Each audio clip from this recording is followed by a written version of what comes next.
ដឹងពីអនាគតរបស់ខ្លួនឯងជាមុនតើដើម្បីអ្វីមានចម្ងល់ជាច្រើនដែលខ្ញុំបានឮចាពីបងប្អូនជាទីស្រឡាញ់ដែលនៅជិតខ្លួន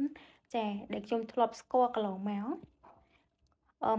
គាត់អត់ចង់ដឹងពីជើងលេខរបស់គាត់ទេបងប្អូនមួយចំនួនណាគាត់ថាគាត់អត់ចង់ដឹងមុនគាត់អត់ចង់មើលគ្រូចាគាត់អត់ចង់ទាយអ្វីទាំងអស់ចាប៉ុន្តែជីវិតរបស់គាត់ប្រចាំថ្ងៃគឺសកម្មមែនតើចាទាំងការងារមុខរបរគឺគាត់ព្យាយាមចាគាត់អត់ដែលទំនេរទេក៏គាត់រវល់ចាគាត់ខិតខំចាពីព្រលឹមទល់ព្រលប់ដើម្បីឲ្យជីវិតរបស់គាត់ហ្នឹងគឺល្អប្រសើរចាជីវិតរបស់គាត់ហ្នឹងមានហូបចុកគ្រប់គ្រាន់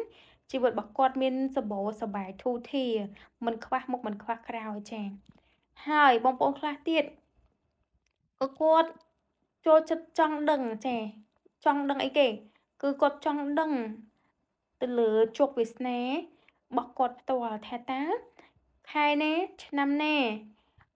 ទើបការរកស៊ីរបស់គាត់មុខរបររបស់គាត់ហ្នឹងអាចរីកចម្រើនអាចកាក់កបហើយមានឱកាសក្លាយជាអ្នកមានអត់ចាអាចរកស៊ីទៅអាចក្លាយជាអ្នកមានដូចគេបានអត់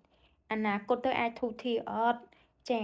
ឬក៏អ្នកដែលនៅលីវតើអាចតែមានគូល្អអត់ខែណាឆ្នាំណាហើយអ្នកដែលមានគូហ្នឹងតើចានឹង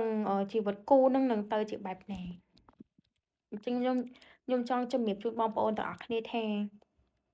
សម្រាប់ខ្ញុំផ្ទាល់ដែលខ្ញុំចេញឃ្លីបវីដេអូចែកម្លែកបងប្អូននេះចាសួរថាខ្ញុំចេះមកពីណារឿងនេះផ្ទាល់ខ្ញុំចង់ប្រាប់បងប្អូនថាអឺវាអាចថាជាជំនាញពិសេសមួយរបស់ខ្ញុំដែរអញ្ចឹងដូចបងស្រីគាត់ comment នៅខាងលើអញ្ចឹងគាត់ថាត្រូវណាស់ពិតនៅក្នុងឃ្លីបវីដេអូមួយដែលខ្ញុំបាននិយាយអំពីប្រជ្រុយអ្នកមានអញ្ចឹងប្រជ្រុយអ្នកមានហ្នឹងតើពិតប្រាកដអត់តាមពិតប្រជ្រុយទាំងអស់ដែលដុះចេញមកបងប្អូននៅលើផ្ទៃមុខរបស់មនុស្សម្នាក់ៗមិនមែននៅសុកប្រជ្រុយនឹងនៅឃើញចង់ដុះមកទេគឺដុះមកជាមួយនឹងជោគវាសនារបស់មនុស្សម្នាក់ៗហើយប្រជ្រុយនីមួយៗត្រូវកំណត់ថាអាយុប៉ុន្មានបានមានមិនមែនថាបងប្អូនឲ្យតែមានប្រជ្រុយហ្នឹងគឺដឹងតែមានទេចា៎គឺអាយុប៉ុន្មានគឺគាត់ចាប់ផ្ដើមមានឧទាហរណ៍ថាអឺប្រជ្រុយកប់នៅ